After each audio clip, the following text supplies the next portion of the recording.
Hi, everyone. Hey, Anything new you want to talk about? Something going on?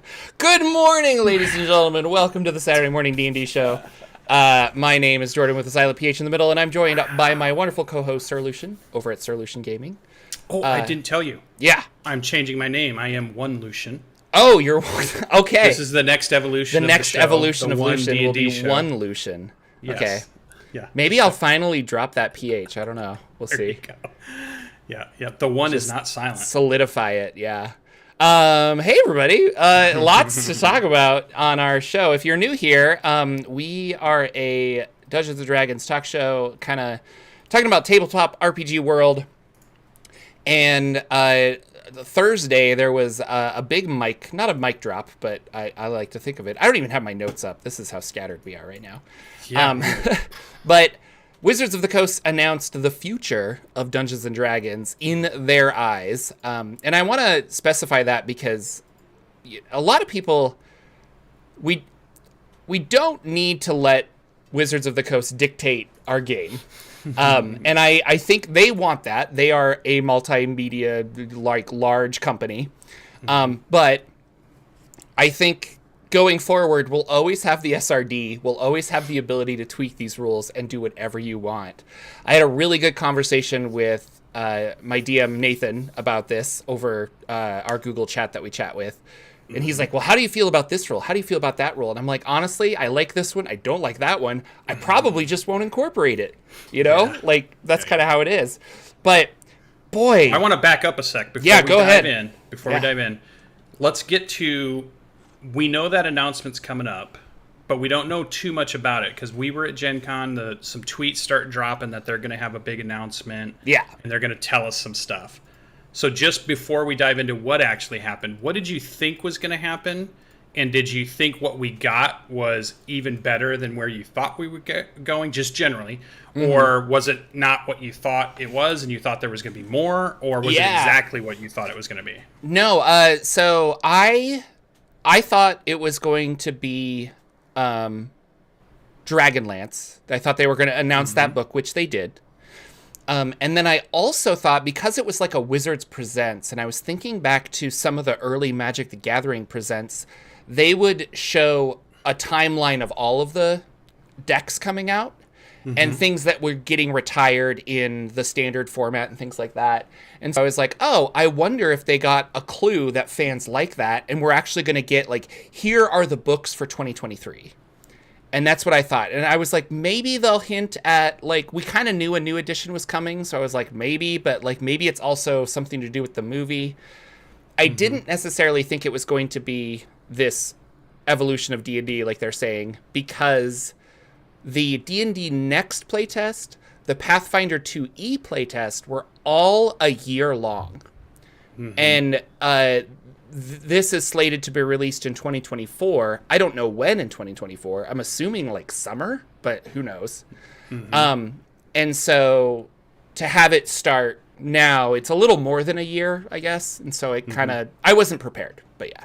Gotcha. Yeah, I did not think they were going to show us the book lineup. I thought we might get I thought we would get the crossover of a Magic the Gathering campaign world and another D&D. Like an announcement about that, yeah. we would hear about the next book or the first book of next year, and then I thought they would do some more WizKids and toys advertisement, stuff. Yeah. And I thought they might start talking about a new live show they're going to throw together, because maybe they didn't really do a big. This year wasn't like they had done in past years, so I thought maybe they're going to come back because Todd Kenrick's back and he's reviving their YouTube and online presence where it kind of went. Not radio silent, but it definitely was a lot less for a while there for several months. Well, and a year. it was D&D Beyond because Greg Tito was running the YouTubes and the stuff, and I don't think that was. I don't want to say his wheelhouse, but like I don't think that was his.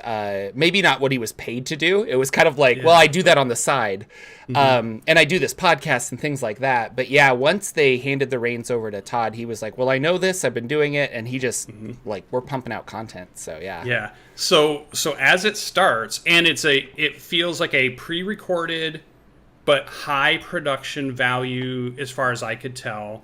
And I thought was a great way to do it. More of like what we were talking about, like a Nintendo Direct or any of these game companies now that are like, we don't want to go to E3. We don't want to go to Gen Con to announce our stuff. We don't want to go to these places and do this. Yeah. We're just going to put out a presentation that we control.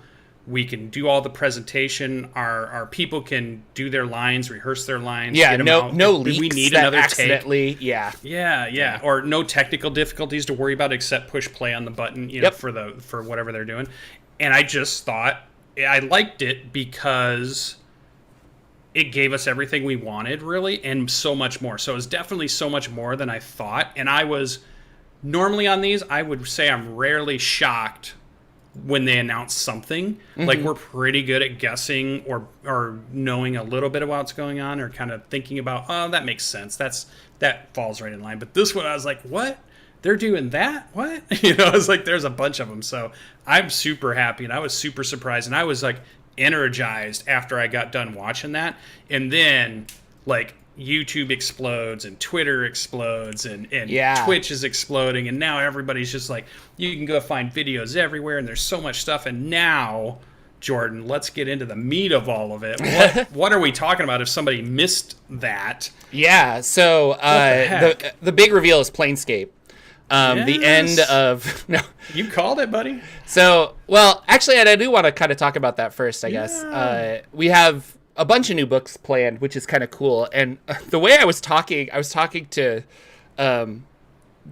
some other, like, well, I was talking to DM Nathan, and he was just like, yeah, I think that because he works for Wizards now, and he was kind of saying, like, I think that it was really popular with Magic the Gathering to show all of the like, this is our timeline of stuff. Doesn't mean you can't change it, but, like, it just kind of means, like, fans get hyped up for it.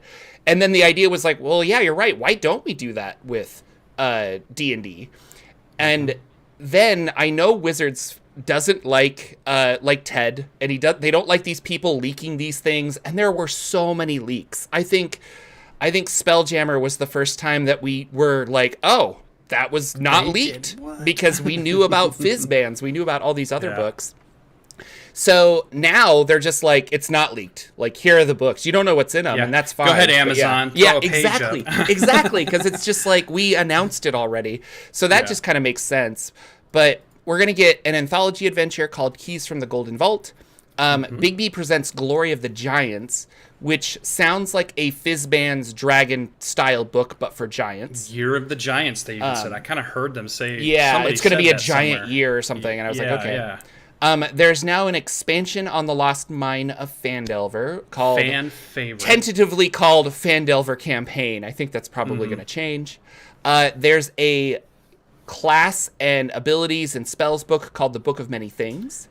Which doesn't follow with the Of Everything that we've had in the back, but I kind of like the title of that. And then in fall 2023, there's a Planescape book coming out, which...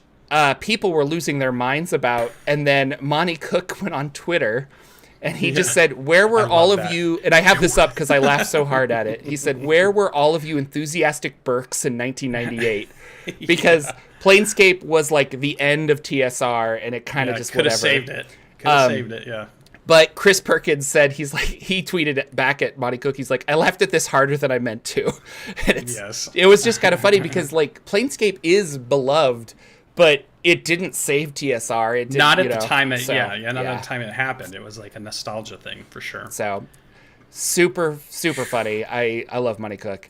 But the big thing, I guess, is 1D&D. And 1D&D is a placeholder title. Code name 1D&D was the term and used. With D&D Next, I remember listening to the podcasts with Penny Arcade and Mike Merles, who was running them through those original games, and they were talking about D&D Next, and he's like, in the future, I think we just kind of want to call it D&D. Like, I don't want an edition anymore.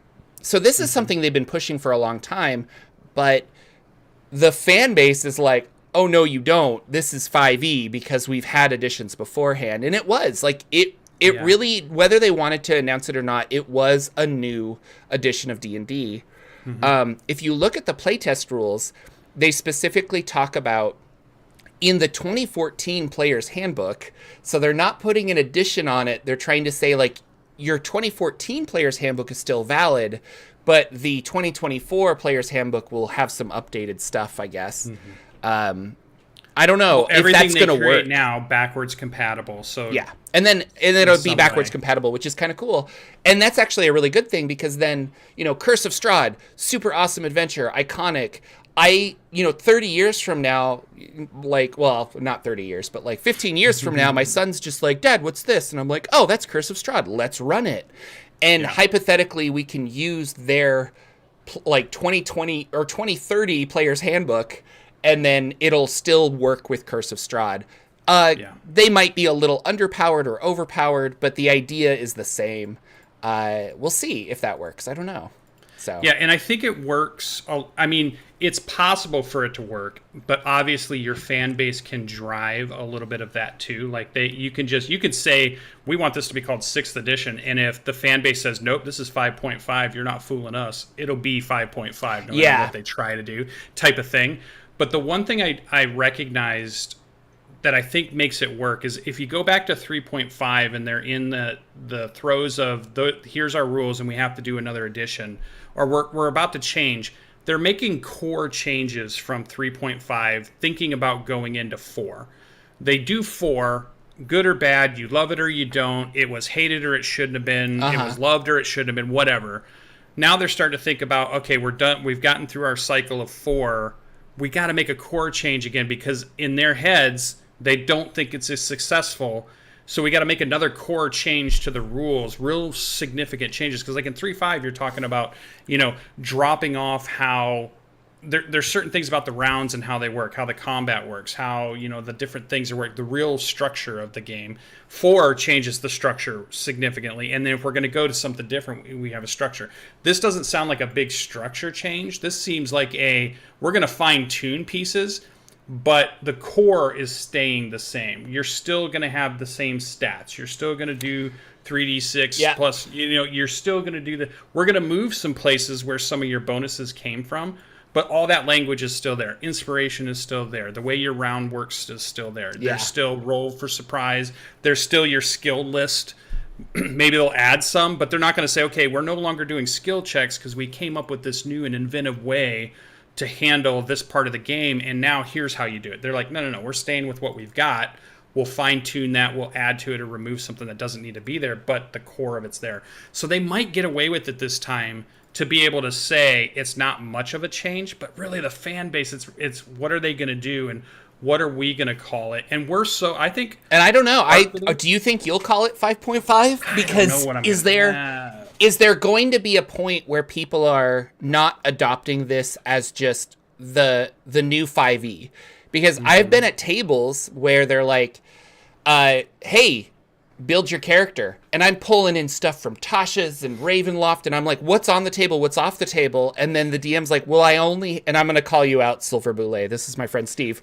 And he's like, well, I only have the Player's Handbook. So if you pull in some of the other stuff, and I was like, oh, I haven't made like I don't have those rules. Well, no, like I haven't made like a OG original character from just the Player's Handbook in a long time. Let me think about this, you know, because all of a sudden I'm like, I don't have all of the Xanathar spells and things like that. Yeah. So is it going to kind of be like that? Are we going to call 5.5 this new evolution? Like, oh, are you building a character with 5 rules or 5.5? Or will it just be within certain circles assumed that we all make these updated characters with updated rules? Yeah. And everybody does this. My company just did this past year. We saw it from companies like, Apple and all of these like phones, and Microsoft wants to not have a version on their software anymore. They just want to be Microsoft. That's why they went to like 360 or Xbox. Remember when they went to Xbox One? They just want to get rid of it, and we just want to be Xbox. So all these marketing gurus come into all of these companies and say the same thing. They say, your product should be the name of what it is, and that's it. No this other stuff. I'll give you a true world example. Our software was called Infinite Visions, which was just a cool, catchy name that they'd come up with back when they had the software. But marketing speak today says that doesn't tell me what your software does, so it's not a good name if you listen to the marketing gurus. So our whole company said, no, we have to change it. So now our software is called School ERP Pro. What does it do? It does ERP software. That's what it for schools. It's exactly what it does. It's not version 10 or 12 or 15 or whatever it is. That's all we are now, and everything else falls off. So I think all of these bigger companies, and I know Wizards of the Coast is the most biggest corporatist company that we have in the whole tabletop area. They have these same people coming in and giving the same speeches about how you should be marketing, how you should be doing this thing. Everybody wants it to be, you're just D&D, just be D&D, you are D&D. There's no other anything. So, and Silver, well, first of all, thank you, Mao Peach, for the donation. And then Silver Boulet was like, well, I wasn't stopping you from using the non-basic rules. And I'm like, I know, Steve. I know. I didn't want to create like a weird, overpowered character for that game. And so it was just one of those things. I wanted to do something that everyone was familiar with. He's being honorary, Steve. I'm with you, buddy. They want to turn D&D into a lifestyle brand, and that's not a big secret. That's very like they've said that. And then with the movie and all of the toys and stuff like that, and you don't do that by having it be like Xbox really is a lifestyle brand. And I read something that they think that this year will be the last Xbox and the last PlayStation. Because moving forward, we have like cloud gaming and things like that, and you're going to be like, am I team like chocolate or am I team peanut butter? I don't know. It's going to be one of those things. And I think D&D is kind of the same thing, especially with D&D Beyond and the online platform and stuff. They're really trying to get everybody to kind of bring it all together. I don't know. I don't have a lot of answers in this corporate world, but it does make sense. Because we have the OSR and things like that, I think there's always going to be variations on this, and then people are going to want to know what is the variation, and that's where we're going to have the community start coming out and calling it 5.5, or I'm going to be playing a modified version of 5th edition called like 5e Advanced, and like we already kind of have this. The community will create it out of necessity. So, well, which iPhone do you have? Exactly. I just have the iPhone. Yeah, I don't know if people are like, I just have the iPhone. It's like, which iPad do you have? Oh, I've got the iPad, Yeah. And it makes it confusing. I don't think, and I'm not saying I agree or disagree with whatever it is, the way the marketing thing is, because I was confused even when I wanted to get a new iPad. And if you go try to buy a new iPad and you're trying to figure out, well, what's the newest one that's out with the newest features? But they call all of them iPads. So how do I know that I'm not buying one off Amazon that's the 2-year-old model versus the one that's just out now? I'm like, I got confused. So like, there's downsides to what this speech is, and I don't know where it's going to go or where it's going to land, and I don't even know what I'm going to do. But I understand it, and I see where it's going, and I like that they said it's code name 1D&D, and I feel like I'm calling this. I think you were the first tweet I saw of everybody. Twitter storm happens, you're like saying, "Oh, D&D's back," Or I was like, what? James, I stole that from James Dracasso because he was like, "Oh, D&D's back," and I was like, okay, "That's pretty funny." I was going to give you the credit. I was like, "No, that is so smart." James was really funny. I was like, "I'm stealing this from him." But yeah, no, like OD&D, like it's kind of like, oh, that's funny. OD&D. We'll see. I don't know. I'm excited. Let me say this. Overall, getting off of the subject of just naming conventions, who knows what it's going to be called. But, and we could speculate all day, but speculation doesn't do anything for us. I am excited. I think it's kind of cool. A lot of people were kind of going back and forth about a lot of this, but I really liked Ben from Questing Beast, because he's like, is this 6th edition? Is this the death of 5th edition?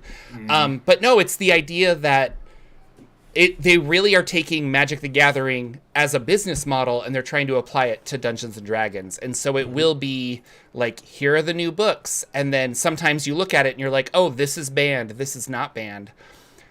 Speaking of bans, Magic has very clear rules about what you can and cannot do in like tournaments and standard and things like that. However, at home, my 1998 deck will still play with a 2022 deck just fine.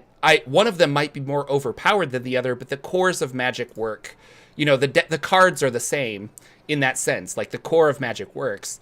So I see what they want to do, but will that work with Dungeons and Dragons? I'm not entirely sure yet. So yeah. And I'm excited because we're a show that talks about tabletop games. We're a show that loves all the new games that have been coming out. We support so many Kickstarters. It's unbelievable. We talk about new rule sets. Me and you have had discussions on your modular D6 and your settings. And we're so into the idea of creating. We're here, Jordan. We have a show dedicated to this right at the time D&D has decided to do a change, whatever you want to call it, whatever it's going to be. We're here right at the front line. Just like if D&D Next was announced, 7 years ago, and we had our show up and running, we'd be right there ready to go, okay, here's all the play tests, and here's all the things, and here's all the places they're going now. We're right here at the front lines, and we get to see it all unravel, and I just love it. I love the idea that we're going to be able to come here Saturday after Saturday after Saturday and talk about all the things that we're seeing or they're doing, and what the rest of the industry is doing, because everybody's going to take a look. Everybody always looks at who's up at the top of that mountain and who's at the top of the hill and what they're doing. And it informs on what they're doing too. Even if they're not going to copy it, it might just be, well, okay, they're doing that, so our lane is going to be over here. How do we innovate in our lane? How does Monty Cook come out of the gun and say, you know what? I know how to design. I know how to do my stuff. You guys are doing that lane. I'm taking this lane, and I'm going to take this over. I can't wait to see the ripples that happen now. And I think, yeah, you're right. And speaking of like Monty Cook and stuff, like they don't want to reinvent the wheel, because Wizards of the Coast coming out and saying, hey, we're going to build another game where you have to then pawn your old books and buy all these new books. Like, that player base is never going to want to rebuy books over and over. So I think this is also another safe thing where it's like your old books still work. You don't have to buy new books, kind of a thing. Yeah. And case in point, Monty Cook Games, Numenera comes out, very successful, Numenera, blah, blah, blah. And then they created the Numenera Destiny and Discovery, which everyone was like, well, this is Numenera too.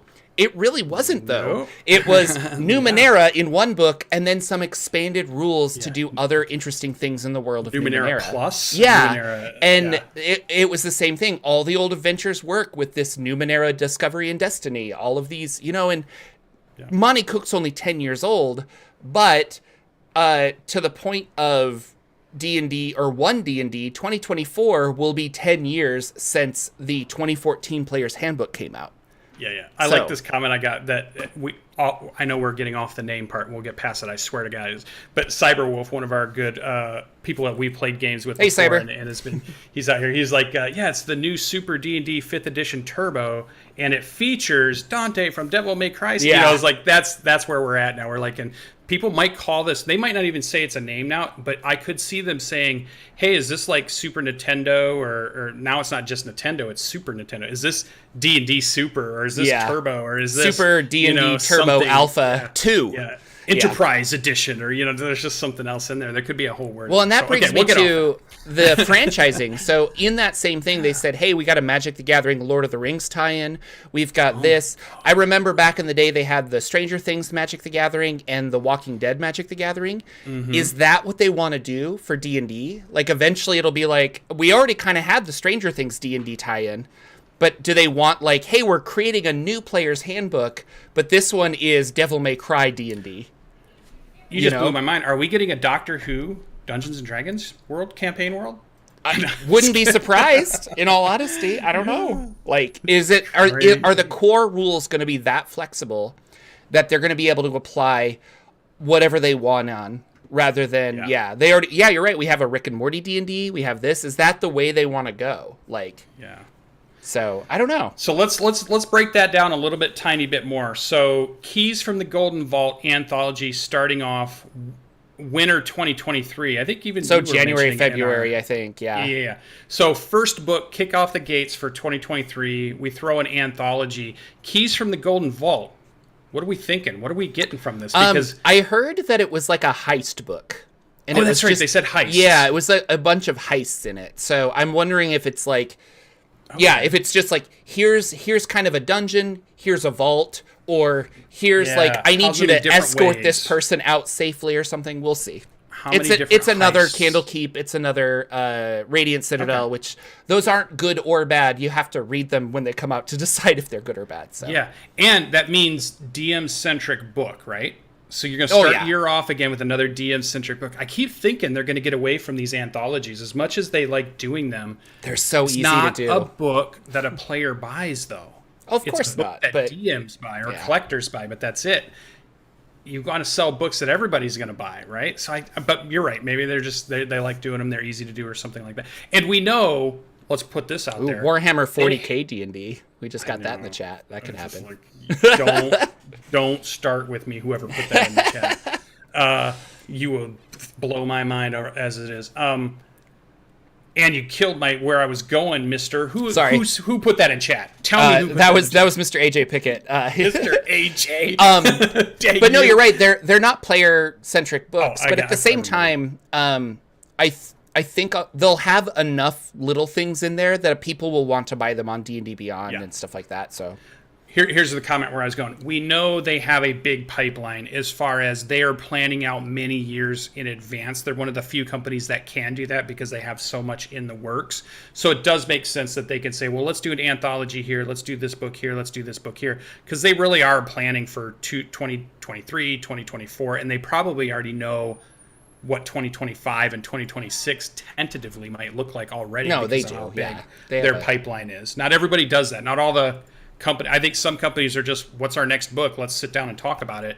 They have this big line of them. So that's going to be interesting. Okay, so heists. We haven't had heist books. That could be interesting. That could be good for Dungeon Masters to run. I like possibly the idea. Golden Vault. Where do we think? Do you have anything?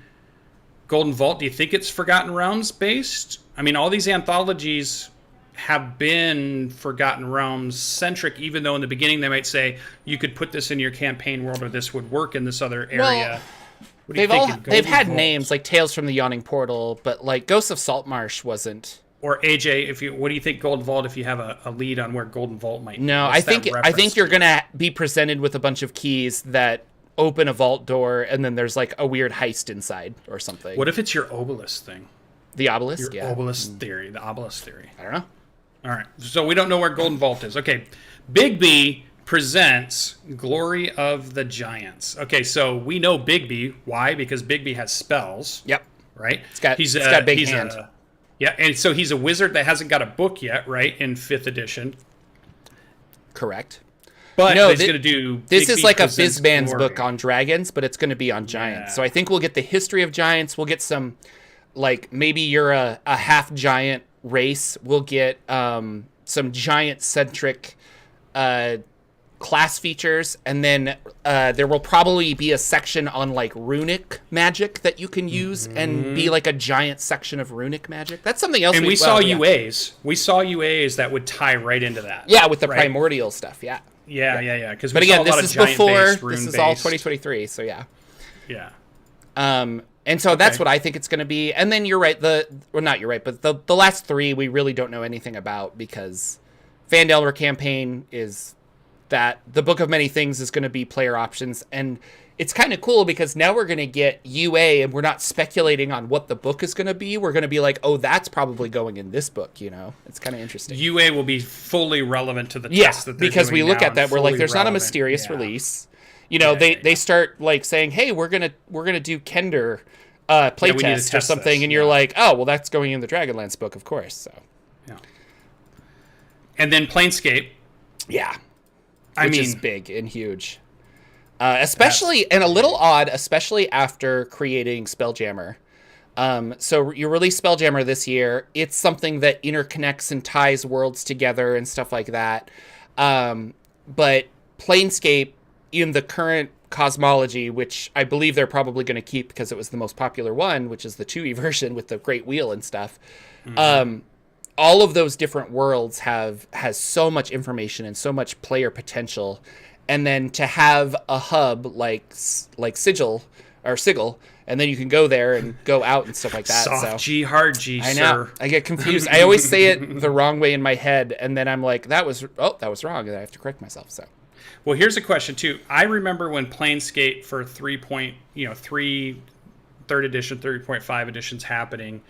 It also felt like a real change in art direction at that time too. That book felt to me the art in it seemed different than the art we got before, right? It felt like there was the Monty Cook weirdness coming in, right? The fantastical weird that he can do, and that group really starts to embrace some of that. I mean, look at the like the pictures of Lady of Pain and all that kind of stuff that pops out during that time.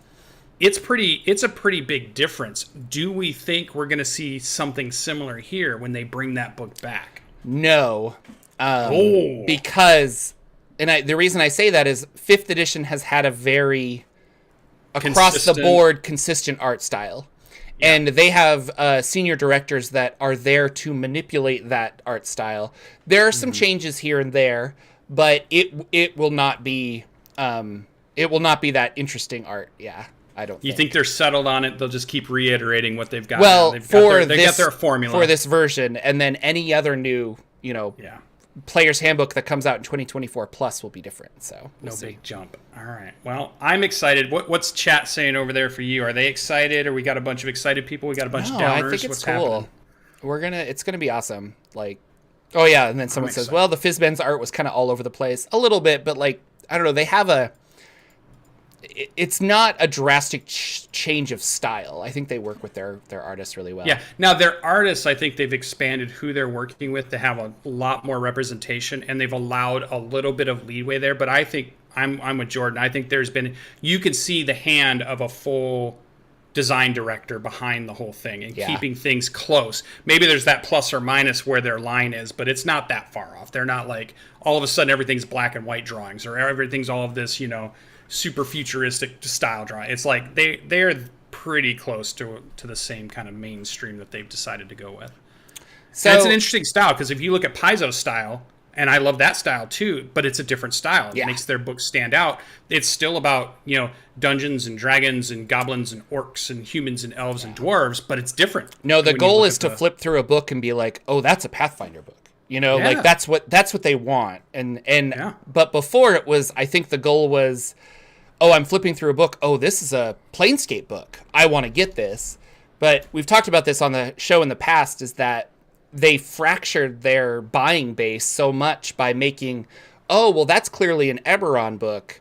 I play an Eberron. I'll get that. And then they would pick up this one and be like, oh, yeah, that's Planescape. And they wouldn't buy it because they're like, I don't play in Planescape. I play in Eberron. Yeah. And that really was getting away from canon. Yeah. Getting away from, you can't combine things. You can't have peanut butter and chocolate. You have to choose one. You have to be team peanut butter. You have to be team chocolate. It's like, no. You can go to these worlds.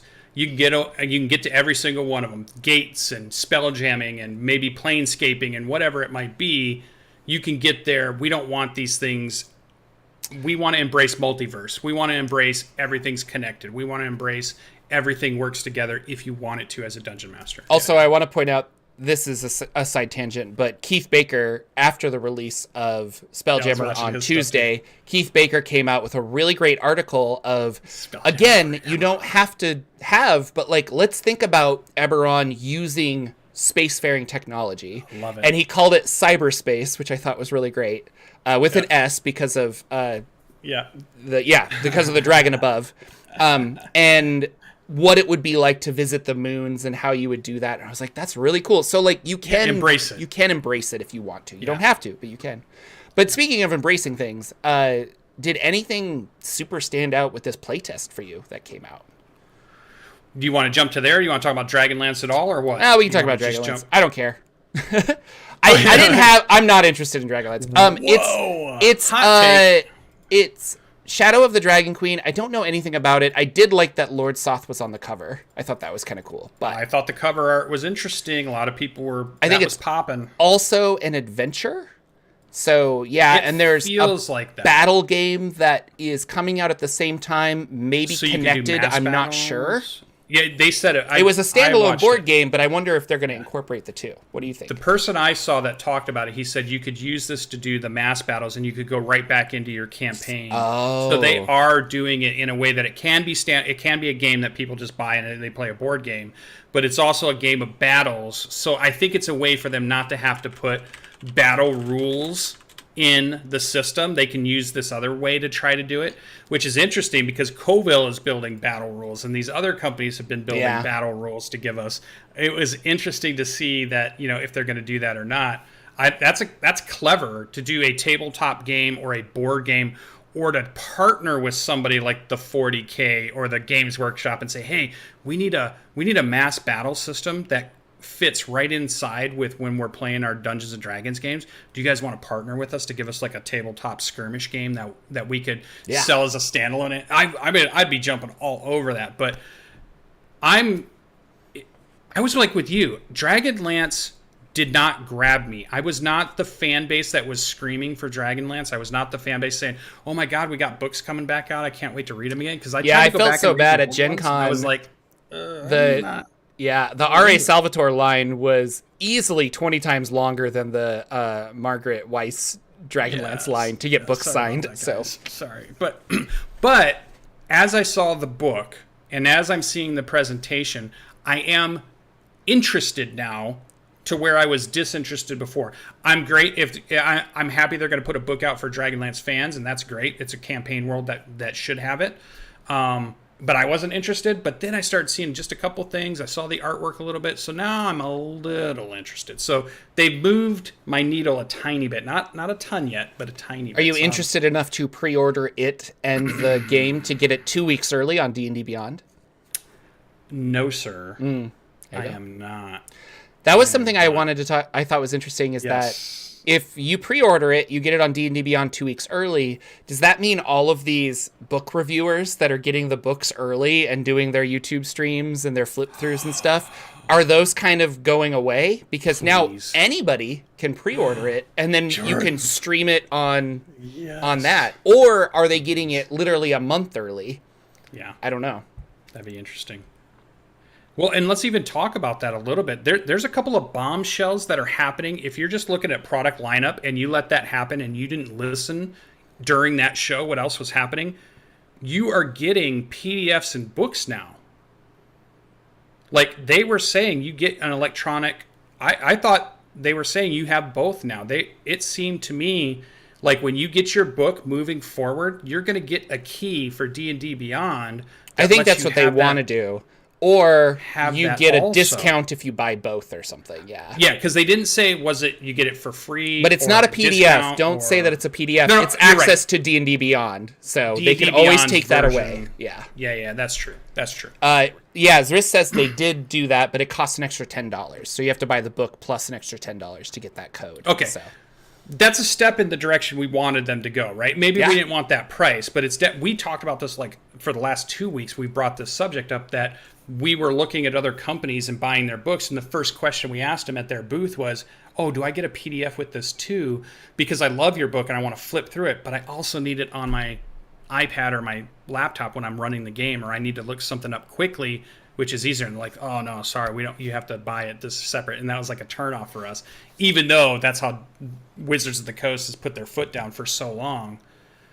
They're scared of now piracy. The foot has been raised. It's not put down anymore. They're going to do it. They're going to, they're not balking at it anymore. So that's interesting to me. D&D Beyond is going to be getting is definitely centric to how the playtest was already there, and they said they release right as we're going, and you can playtest now, even though you had to wait like an hour or two for the PDF. I know. I was like, what? Noon Eastern? What is this? Yeah. Then they show us the new virtual tabletop sizzle reel for D&D Beyond's new tool, I guess, at this point, running in Unreal Engine. Using highly detailed models. Yeah. Wow. And so I think that was another thing they were talking about is they want to sell character customizations. So like for $1 you can get this hat for your character, or I don't know, maybe if you have a Sunblade in the game, then you could apply the Sunblade template to your character and stuff. It was an Unreal Engine. It looked really cool. The modding community for the Unreal Engine is ridiculous. So that makes me wonder if it'll just like explode with mods. But this is not something that can run in a browser. They're going to have like you have to install this and actually run it, which a lot of VTTs do. You know, Roll20 is in a browser, but like a lot of those others aren't. Yeah, you know, you install a piece of software and it runs off of your computer. So that's not something that bothers me. I just thought it was interesting. It looks really cool. They have the tilt shift camera to kind of make it look like a miniature, even though it's not. I wonder if you can turn that on and off. We'll see. Well, and it's a design choice to say we're simulating you playing at your table with Warlock tiles and painted miniatures with bases. We're not trying to make it look like you're a computer game or a movie of your character standing in a hallway. Mm-hmm. So they went the design route of we're recreating a game table, and you know you're still playing a game. You know you're still playing a tabletop game. We're just putting it out there so, you know, it looks that way. Interesting. Yeah, and then a lot of people were like, well, they're going to pull all the support for other things, and I don't speak Hasbro. They might, who knows? They might just be like, hey, but I think the idea is that they really want to compete. They want a competitive place to bring people in, which I think is why One Bookshelf, which does Drive-Thru RPG and the DMs Guild, they signed that. They did an announcement with Roll20 that said all of your DMs Guild content will be able to be incorporated into Roll20. And that's their, like, hey, we're trying to hold on to our subscribers because of things like that. But there are people that actually would prefer Roll20. There are people like me that actually would prefer Owlbear Rodeo or, you know, things like that. It's like, I just kind of want to show you something quick, but I don't want to create a whole dungeon that we have to, like, walk through. I just want to show you, this is what you see. How do you react? Yeah. Or Demiplane. Are they going to put up a or Nexus? You know, Demiplane, things like that. There's competition, which is good. And Cyberwolf said another good thing. I hope they let us import the STL files from Hero Forge. Wouldn't that be a great partnership also to have? I think that is coming Hero Forge very soon. Minis. Yeah. If I can make a Hero Forge mini and they can be like, a lot of people were like, are they going to buy Hero Forge next? I'm like, I don't know if Hero Forge is up for sale, guys, but I bet a partnership is there. I bet I can put enough money down. Yeah. And going back to your licensing thing, with Roll20, why not let Roll20 pay you a license on all of the stuff? Here's 20 cents for every sale they make or whatever. It's just revenue stream that just comes in instead because of shutting those down. Same people could We're be just paying, getting money. Yeah. Well, those same people could be on the current platform is the idea, you know? Maybe, but maybe they're not on the platform for a reason. So we're still getting their money even though they're not on our platform. No, well, yes, but you're not getting all of the money. Like, we've talked about this before with D&D Beyond, where I know that the Hasbro person is, like, looking out, and they're just like, well, that guy, we're making 50 cents off of him, but we're making $1 off this guy. Why are we only making 50 cents off of him? Well, we licensed it out to this and blah, blah, blah. And he's like, then get those people to come to our platform. No, the answer is because they won't come to our platform because they play other games from other companies, and they need a tool that lets them play those other games, and our tool does not. So then let them have that tool. They use that tool for the other games. They use this tool for ours. I don't know. I don't speak executive, but like I feel like I do sometimes. So. Oh my God! Do you think somebody's gonna play Pathfinder on D&D Beyond's VTT? I don't that think would explode. They're gonna say no. maybe on Demiplane. Yeah, I don't think you could. Yeah. So Unreal Engine. I mean, we'll see what it is. I think it looks cool. Who knows? It might be like my new favorite way to play D&D, or I might just keep playing D&D the way I've been playing, or I might still want to be at the table because I really like the table and I have all these Warlock tiles that I want to use. So, And you already have a lot of D&D Beyond stuff, so you are definitely a full embracer of D&D Beyond. I'm still kind of like, I only have a couple of the things. I play with people who have all of it, and that's the key. I actually haven't bought a new thing in a while because Ted and another person share their content with me and they buy it all, and so I'm like, well, I haven't had a need to buy it. So which is nice for me because I can read the new Spelljammer stuff as it comes out because my book was delayed until today. It's finally arriving, so I'll be able to open my Spelljammer book. And I thought I was going to be able to come on the show this Saturday and be like, look, guys, look what I got. Let's talk and then about they this. dropped. They dropped I didn't even get a chance to crack this open. Yeah, somebody made a meme where it's that guy pushing the button and he doesn't know which one to push. And it's like D&D YouTubers be like, Spelljammer? one D&D. And it's like, oh, I don't know what to make content for. I did like this. It is very screen, pretty. though. Yeah. Oh, that was really nice. Yeah. People. All right. We'll get to that. I think that might be a fun collection. Like the guy that collects DM screens. You just have like a big really collection of DM screens, like because there's some really good. I bought the Eberron one because I really liked it. Yeah, almost like posters. That'd be kind of cool. All right, so that was the big announcement, and it was really a 3-parter show. They had 3 hosts. It's a lot of magic. They were really kind of They had a big Magic presentation. The Magic community was going just as crazy as the Dungeons and Dragons community.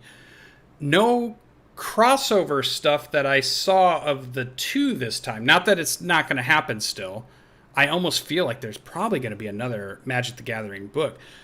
I was blown away by the stuff they were announcing in Magic the Gathering. So at some point I would love to talk about that. Not that we need to do it for today's show, but it was like, wow, there were so many cool things they're doing on that. I started actually playing Arena again last night because of all the announcements. I was like, oh yeah, I actually like Magic. And so I liked this game. I remember it's kind of fun. All right.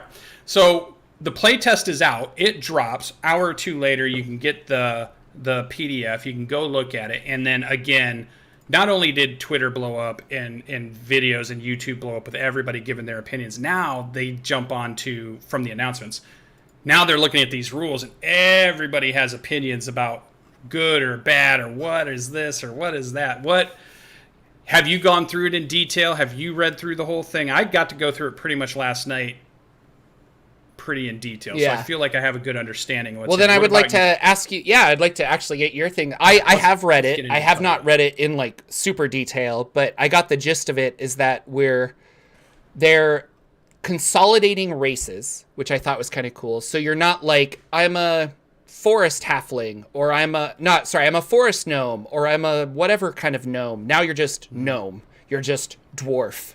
And I thought that makes sense to simplify the game, and we don't actually need 3 or 4 versions of dwarves, because that harkens back to the Forgotten Realms and all of these settings where it's like you have these different tribes of dwarves, and we're trying to give them a +2 bonus and a +1 bonus and these different things. Instead, you're just a dwarf, and then you have dwarf characteristics. One of the things, I keep mentioning the dwarf because I really like the tremor sense. I thought that was really cool, and that they did that.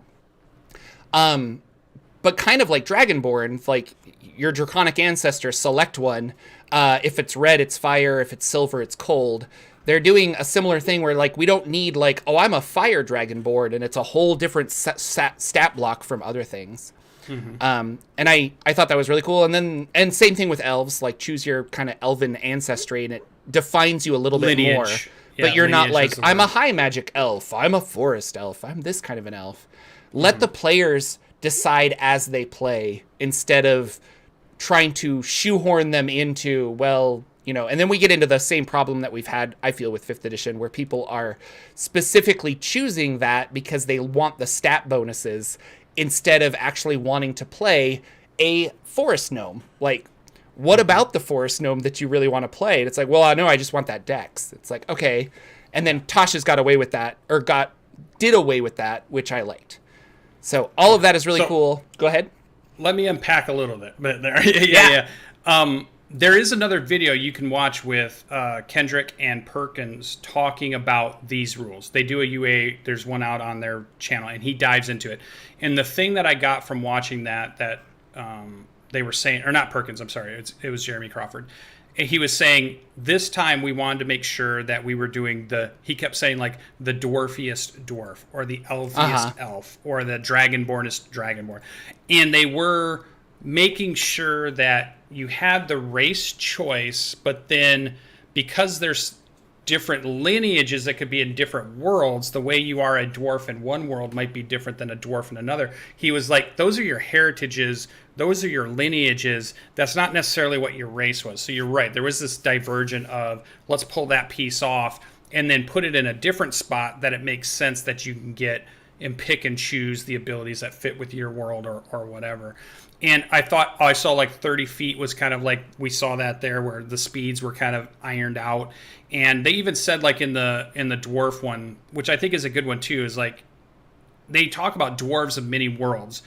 everything has multiverse all through it, right from the beginning, right from the get-go.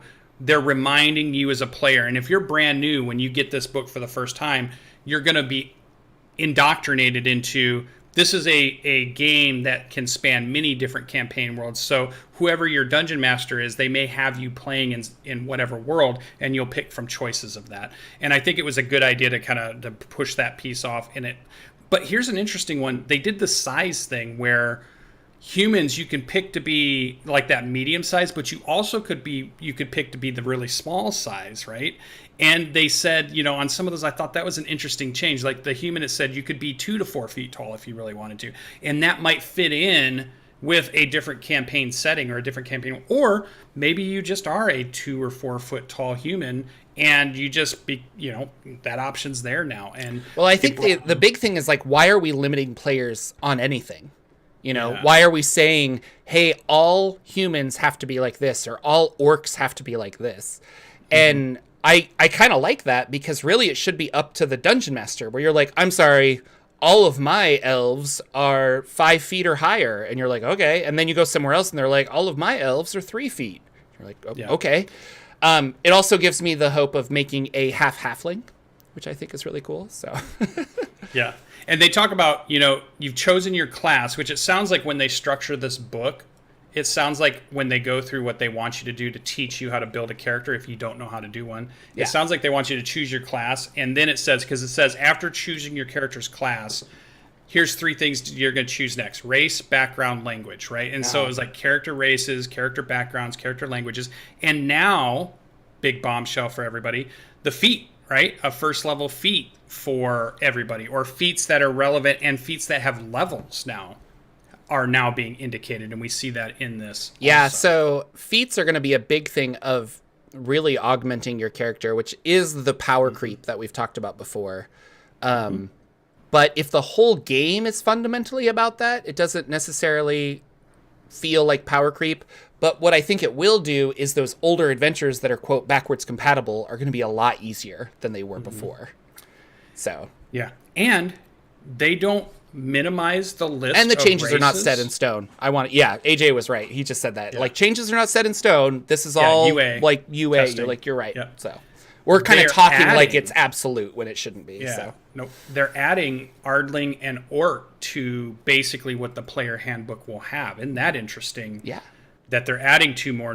They're not narrowing the field to make Well, their and they're starter removing book. half orcs and half elves, which I thought was And interesting. they talk about them differently. Yeah. Because the way Jeremy Crawford explained it, he said, we want you to think about what your parents are, and your parents could come from different races, and we're giving you, our rules are going to give you the ability to say, choose the race that gives you the mechanical thing that makes sense for your character, but you can also have all of your features and your look and your aesthetic can come from the other parent if you want, or you can choose which parent it comes from, or you can choose the pieces that that really it works. is So like- you're diverging the mechanics from the Where were you raised? Were you a half orc Right. raised by orcs, or were you a half orc raised by humans? Yeah. I think that's kind of cool. But before, orcs were always, the villains. So you could be a half orc, but you couldn't be like an orc until and a later. half orc had a description, right? Yeah, you no, were and so did this. half elf, Yeah. and that's the same thing. Where it's like, we don't need a half elf. You could just be like, I am a half elf, and I have these elven characteristics, or But I happen to have rounded ears. Yeah.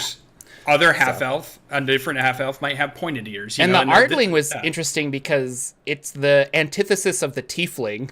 And I think the Ardling tiefling, like they want it to have a similar naming the celestial, structure. And so you have an Ardling that's like celestial upper planes parents, and a tiefling that is lower planes lineage. Not limited to just infernal, so it's not just devils like it is in 5th edition. And morality is not chosen by that. They're saying Correct. they were really, you can be a bad evil person from an Ardling, you can be a good tiefling, that's not chosen. It's just that's where your lineage had come from. Yeah.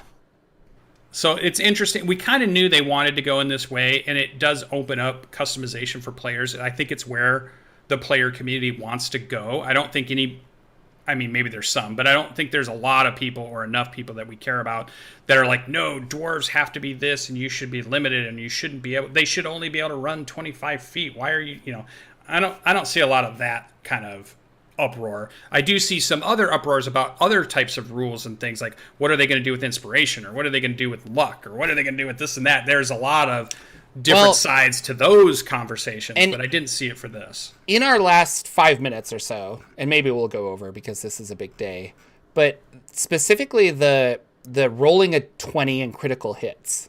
And I wanted to talk to you about that. So how do you feel about this? Because they're changing, and a roll 20 is being called a D20 test. So an attack is technically a D20 test. A skill check is technically a D20 test. A saving throw is a D20 test. All of these are now not separate things. They're all going to be D20 test.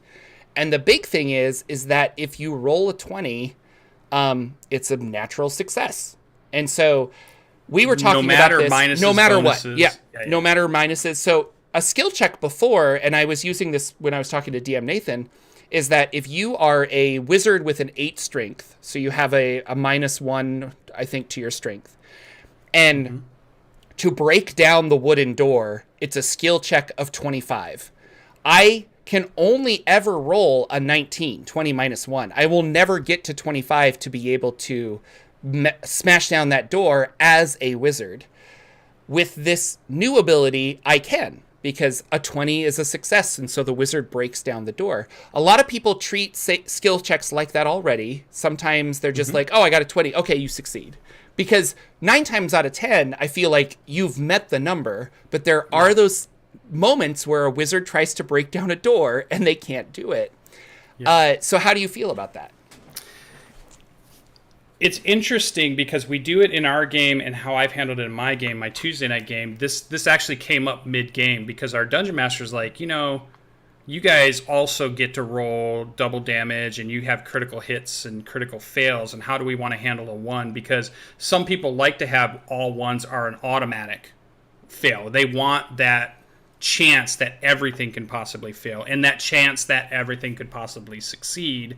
And so we had this talk too, and our Dungeon Master is now letting, you know, even the creatures and the monsters and everything, they can crit and they can auto fail, and we can crit and auto fail. And I played around with that a little bit. So I like the idea that we're playing around with it. I want to make sure that everybody realizes that when they have these rules, you always are able to change to what makes sense for your campaign and your party and your table. If everybody agrees that, hey, we like that a 1 isn't an automatic miss. If I've got a +9 and I beat the DC, then whatever, if that's what your party is, I like that. I think in the testing of it, I would like to see where the community falls on this, because I wonder, I like the idea that the 20 isn't always an automatic success, right? Like, yeah, you rolled a 20, but I guess that's the whole point of the crit, right? And it's a 5% chance to succeed, and it's a little like that's higher than I think than a lot of people think. You want it to be, for some things. Like I would want it to be like a 1%.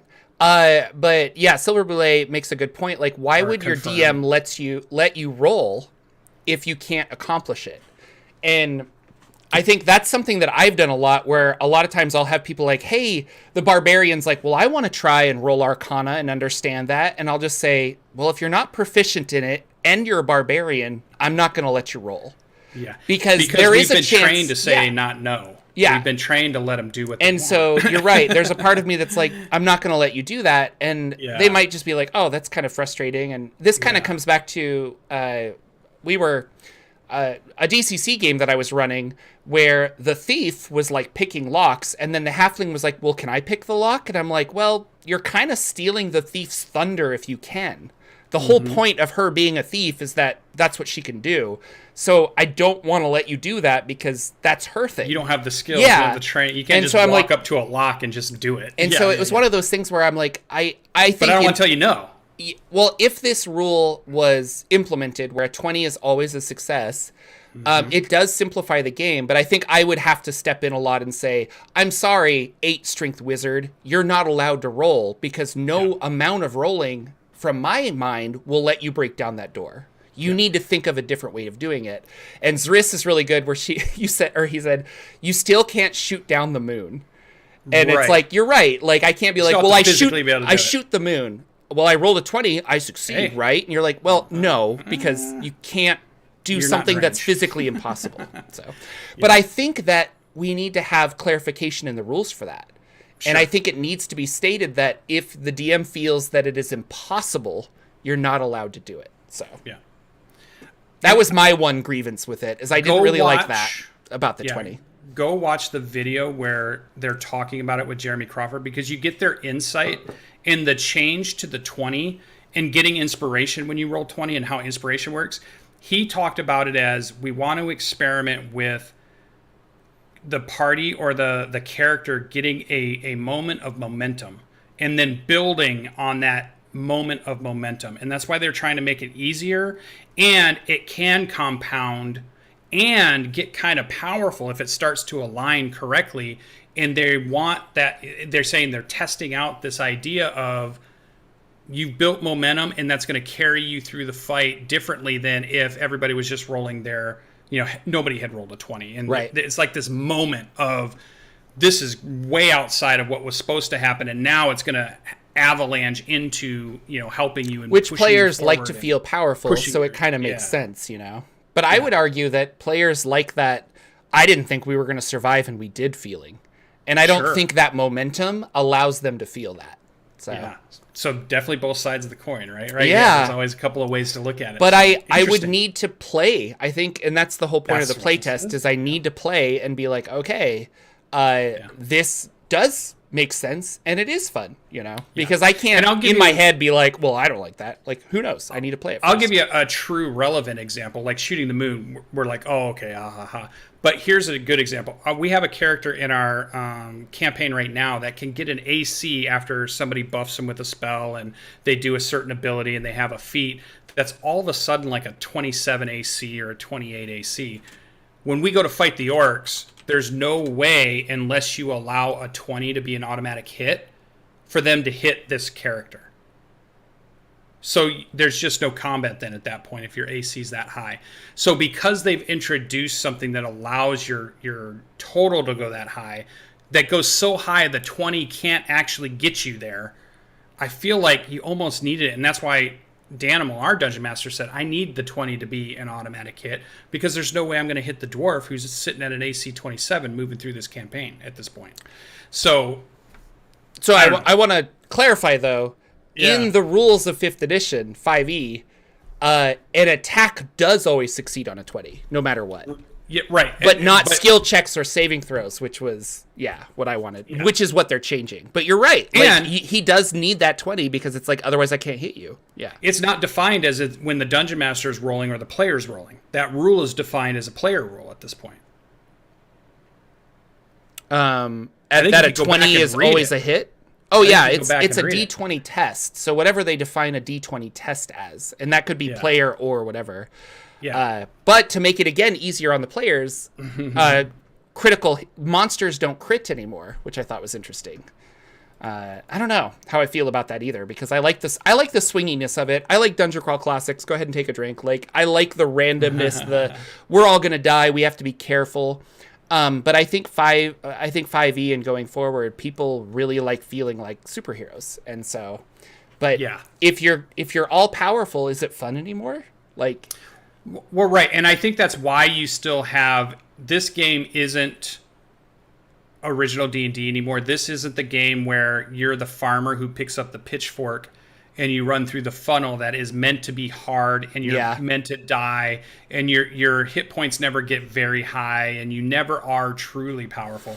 That's a different game these days. That is not... I think you can make your Dungeons & Dragons that way by modifying a lot of stuff if you want to, but the game as presented is you are a superhero at this point. I mean, there's no other way you could describe those characters as written, because they're so much above and beyond an average representation of that race. They're so much above what an average human is in that world, what an average orc is in that world, what an average dwarf is in that world. The character is like on a mountaintop comparatively, so. Yeah. Well, I mean, lots of changes, lots of stuff coming down the pipeline. I think the ability to start submitting feedback for this is September 1st. And I would encourage everybody to do that because it's like the future of D&D, and you can, you're basically giving them free information on how to like make money. But at the same time, this is a game that we love, so like why not? You know? Yeah. New condition to test out, new rules on crits and things, new rules on inspiration, new rules on grappling, new rules on some of the feats. Lots of stuff to test out and just try it in your game. Yeah, everybody can theory craft, but try it in some sessions, try it in some games, and then give your feedback so that we actually get honest feedback and not just, I hate it, here's the reasons I hate it. Give it, here, we tried it, we played it, this is what didn't work, or this is what did work, and put that in there so they can really make an informed decision. Mm-hmm. So we'll see. Boy, I think so much. Yeah, so much. I mean, we didn't even get to like a lot of it, but maybe Lucian and I will try to meet up and do another video, and we could post something later about our thoughts because we were talking before the show, and I just feel like Lucian has good insight into game mechanics, and this is all it is like game mechanics. Yeah. Where I usually am more thinking of like a story kind of concept, even though I like game mechanics too. Yeah. But yeah, I'm a little over time, so I'm going to say that's our show, ladies and gentlemen. Anything you want to shout out before we go? My God, I'm so excited. We have plenty to talk about over the next Saturday after Saturday after Saturday. And even when there are no announcements and there doesn't seem to be a lot of news, we can always open up one of these test things and just say, let's talk about this one little section where they talked about spells and how they're changing that, or let's talk about this little section. Yeah, maybe we need to start a sub show that's like DM's Corner with Lucian, where we kind of just like go in about stuff. And I don't know. I was watching some Pathfinder playthroughs, Pathfinder 2 playthroughs for our Pathfinder crowd out there. I'm still learning Pathfinder 2. I'm still staying up to date on those. Monty Cook's got another Kickstarter coming out. There's lots. It looks really cool. Happening. Yeah. We're still going to be bringing all that to you. Just this week was, If you're a Monty Cook fan, I will say go to their website and search for it. Their upcoming Kickstarter is not a Kickstarter; it's a backer kit thing. Yeah. But if you say I want to be notified, and you're one of the people that actually backs it, you get some really cool dice. It's called The Weird. It's going to work with a bunch of their games. It looks kind of cool. So yeah, looks really good. That's all I had. Take us away. Thank you so much. Like, share, subscribe. I don't know. Follow on Patreon. Help support the stream. Thank you so much for the people Moa Peach for the donations and for everybody hitting like and stuff. And thank you for comments and all this other stuff. We do pop in and read the comments and chat back. So much. We will be back next week with a show. I think I might be out of town. We'll see. I've got to figure something out. We might do like another pre-recorded show, but we'll do something out. Friday night D&D show. Yeah. Until then, take care, everybody, and go play D&D.